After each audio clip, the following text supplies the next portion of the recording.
Olá, hoje vamos falar sobre os gêneros literários, parte 2.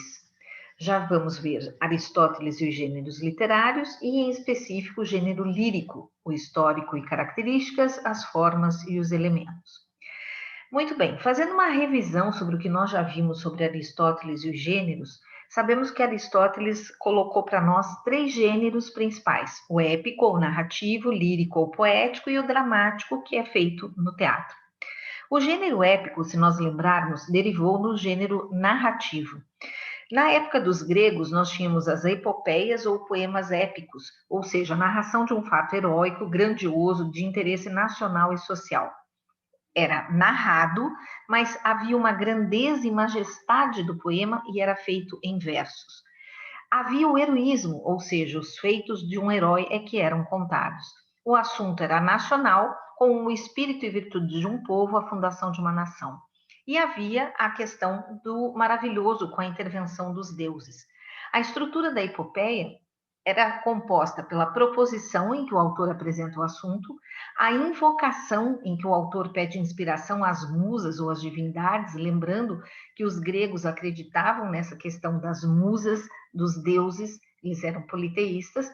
O ofertório, que é uma parte não obrigatória, mas que o poeta dedica essa obra para alguma pessoa. A narração, que é a parte mais extensa e importante, porque se encerra nela o assunto propriamente dito. E o epílogo ou conclusão, em que o autor termina com as reflexões de cunho moral ou profético. Como exemplos de epopeias, nós podemos dizer, por exemplo, na Índia, Mahabharata e Ramayana. Na Grécia, Ilíada e Odisseia, que nós já vimos, inclusive, as histórias, os enredos, essas são as mais antigas. Depois, nós temos algumas outras epopeias, que já são as epopeias de imitação, né, as secundárias, que vem lá na Itália, Eneida, Divina Comédia, na Espanha o Cantar de Milcide, na França a Canção de Rolando, na Alemanha Nibelungen, na Inglaterra o Paraíso Perdido, em Portugal os Lusíadas, e todos esses são feitos em versos, inclusive no Brasil a Confederação dos Tamoios, já no século XIX, a gente pode considerar como uma epopeia, pela questão desse heroísmo, do assunto nacional, da intervenção dos deuses, poema grandiloquente, majestoso, em versos, tudo mais. Mas também nós temos as epopeias modernas, as epopeias em prosa, como, por exemplo, no Brasil, Iracema, o Guarani, os Sertões, Grande Sertão Veredas. E o gênero lírico, que é o que nos interessa hoje, né? Voltando então àquela classificação, o gênero narrativo, ele é narrativo, o gênero lírico é o poético. Né? Na obra lírica predominam os sentimentos, os estados de espírito, as emoções do autor. O artista faz uma espécie de confissão do seu mundo interior por meio dessa voz particular que se denomina eu poético ou eu lírico, e, portanto, em geral, ele é feito em primeira pessoa. A forma é em versos, às vezes em prosa, e o conteúdo é subjetivo, poético. Na Grécia Antiga, as epopeias cumpriram a importante função de divulgar ideais e valores que organizavam a vida na polis, mas não respondiam a esse anseio humano de expressão individual e subjetiva. E aí vem a poesia lírica, que surge como uma forma de atender esse anseio por expressar sentimentos, emoções pessoais, dando voz a esse sujeito lírico que é diferente daquela narração impessoal que é própria da época. O nome lírico, né, poema lírico, deriva de um instrumento de corda, que é a lira, porque inicialmente esses poemas líricos eram cantados acompanhados pelo som da lira. Somente no século XV, com a invenção da imprensa, quando então a palavra escrita ficou mais importante do que a palavra falada, a poesia se separou da música. E nesse mesmo tempo ganhou o reconhecimento equivalente aos dos dois demais gêneros, o épico e o dramático. Isso aconteceu quando o gosto do público foi conquistado pela poesia amorosa de Petrarca e seus seguidores. Nós temos várias formas de gênero lírico, né? Se no gênero narrativo, no gênero épico, nós tínhamos antigamente as epopeias, depois basicamente o romance, mas também temos o novela, conto e uma série de outros. No gênero lírico, nós vamos encontrar, por exemplo, o acalanto, que é a cantiga de Niná, também conhecida como bercese francesa, composição curta e singela, normalmente onomatopaica, ou seja, ela refaz sons, né, através das palavras. O acróstico, ou um poema em que as letras iniciais de cada verso formam um nome de pessoa ou coisa. Balada, que é um poema de forma fixa, em 3/8 e uma quadra ou quintilha, com versos octossílabos de rimas cruzadas, com a repetição de um conceito ou ideia ao final de cada estrofe. Até aqui a gente pode ver o quê? O acalanto é uma cantiga de niná, o acróstico é, às vezes, até aquela brincadeira de criança que a gente fica colocando as letras iniciais para formar alguma coisa na vertical. Mas aí a gente encontra a balada, que já é uma forma fixa, bastante rígida, de difícil composição, portanto. Mas existe também a canção. A canção foi muito difundida. Havia a canção trovadoresca, que se dividia em cantigas de amor, de amigo, de escárnio ou maldizer. A canção clássica, que era amorosa. A canção romântica ou moderna, que é de diversos assuntos. Pode ser amorosa, sertaneja, toada, patriótica, nacional. E essas nacionais, por exemplo, na França, são as chansons. Na Alemanha, a Lied, na Itália, canzone, e no Brasil, a modinha. Existe o ditirambo, que é um poema de fundo entusiástico e jovial, que celebra os prazeres da mesa, sobretudo na hora do brinde, que é entoado ao deus Baco pelos amantes do vinho, e o ditirambo mais tarde vai vai ter relações muito fortes com o gênero dramático, porque dele vai derivar a tragédia. A Écogla, que é um poema pastoral, retrata a vida bucólica nos ambientes campestres, em que os pastores faziam de seus diálogos, e foi muito desenvolvido nos séculos XVI e XVIII.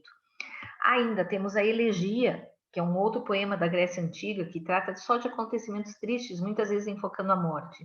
O Epitáfio, que são versos para inscrição nos túmulos.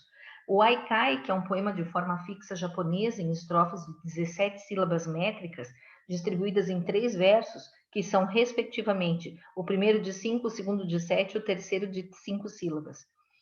Temos as parlendas, que são poemas arritmados destinados a jogos infantis. A Ode é um poema da Grécia Antiga que exalta valores nobres em tom de louvação. Marca o terceiro período da literatura grega. A primeira é a dos poetas primitivos como Orfeu. A segunda, da poesia épica nas epopeias de Homero. E a terceira, com a presença dos artistas como Safo, Anacreonte e Píndaro, que estão fazendo parte do livro didático, que podem vocês verem as biografias e as obras no livro Literatura em Contexto, a Arte Literária Luso-Brasileira. O soneto, que é o mais difundido, mais praticado em todos os tempos, poema de forma fixa, em 14 versos, distribuídos em 2 quartetos e 2 tercetos, sendo o último verso a chave de ouro. Ele é criado por Giacomo da Lentino e difundido bastante por Dante Alighieri e Francisco Petrarca, que fazem com que ele seja, então, copiado, modificado e bastante utilizado pelos demais poetas. A trova, poema monostrófico, ou seja, de uma só estrofe, formado de 4 versos, medindo cada verso 7 sílabas, ou seja, redondilha maior, que é também chamado de quadrinha. E nós poderíamos enumerar uma série de outros poemas, né? Tipos de poema, mas acho que esses são os principais. Na questão dos elementos, nós vamos rever, porque nós já vimos toda essa matéria.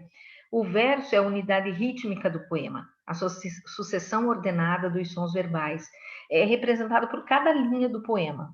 A estrofe já é o conjunto de 2 ou mais versos que organizam a estrutura composicional dos textos poéticos. O ritmo, nós sabemos que tem a ver com a musicalidade, a sucessão alternada de sons átonos e tônicos e das pausas, que são repetidos com intervalos regulares. Quando nós temos as sílabas tônicas na 4ª e na 8ª sílaba nos versos decassílabos, nós dizemos que nós temos um ritmo sáfico. Quando nós temos as sílabas tônicas na 6ª e na 10ª sílaba de um verso decassílabo, nós dizemos que ele é heróico. E os versos com mais de 12 sílabas e que existem inúmeras possibilidades rítmicas, são chamados de versos bárbaros. Então, um exemplo aqui. Eu, cavaleiro das armas escuras, onde vais pelas trevas impuras, com a espada sanguenta na mão. Poema Meu Sonho, do Aures de Azevedo. Vejam lá, cavaleiro das armas escuras. 2 sílabas átonas e uma tônica. Eu sempre tenho essa sucessão de 2 átonas e uma tônica. Isso se diz que é um ritmo de anapesto. Só para vocês terem um exemplo, porque existem diversas classificações que não vamos estudar, mas para vocês terem noção de que essa regularidade no ritmo também tem a sua classificação.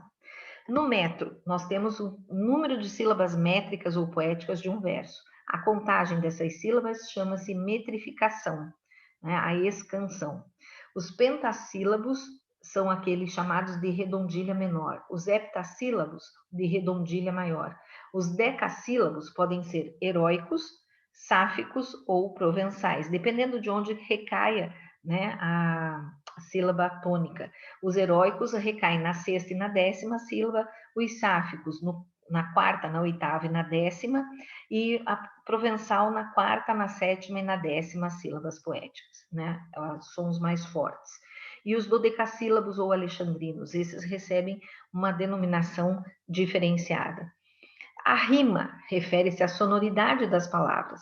As rimas podem ser ricas, quando são feitas por palavras de classes gramaticais diferentes, pobres, quando são da mesma classe gramatical, raras, quando as palavras são terminações incomuns, as toantes, quando eu tenho coincidência sonora somente entre as vogais, e as consoantes, quando eu tenho a coincidência sonora a partir da vogal temática.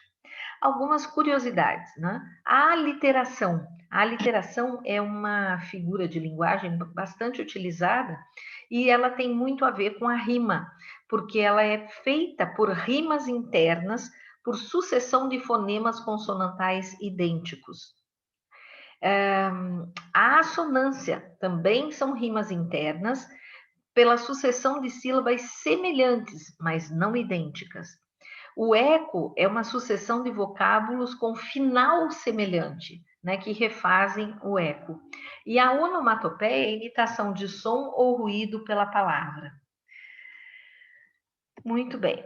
Ainda nós temos a questão da disposição das rimas nas estrofes. Nós já vimos que elas podem ser emparelhadas ou paralelas, quando elas seguem o esquema A-B-B, intercaladas, interpoladas ou opostas, quando elas têm A-B-B-A como esquema, cruzadas, entrecruzadas ou alternadas, quando o esquema rímico é A-B-A-B, ou misturadas, A-B-C-B, A-B-C-A, A-B-C-C, que a gente não tem um paralelismo, uma alternância entre elas. E as rimas encadeadas é quando o fim de um verso coincide com o interior do seguinte. Por exemplo, quanto, ó ninfa, é venturosa, essa rosa delicada, invejada no teu peito, satisfeito a ver o amor.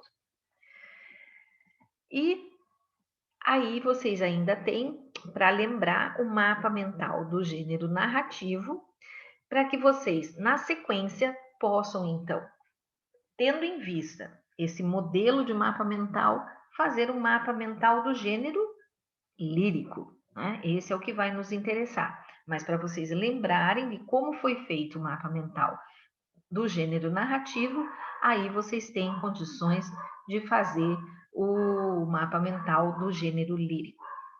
Até mais, até a próxima aula.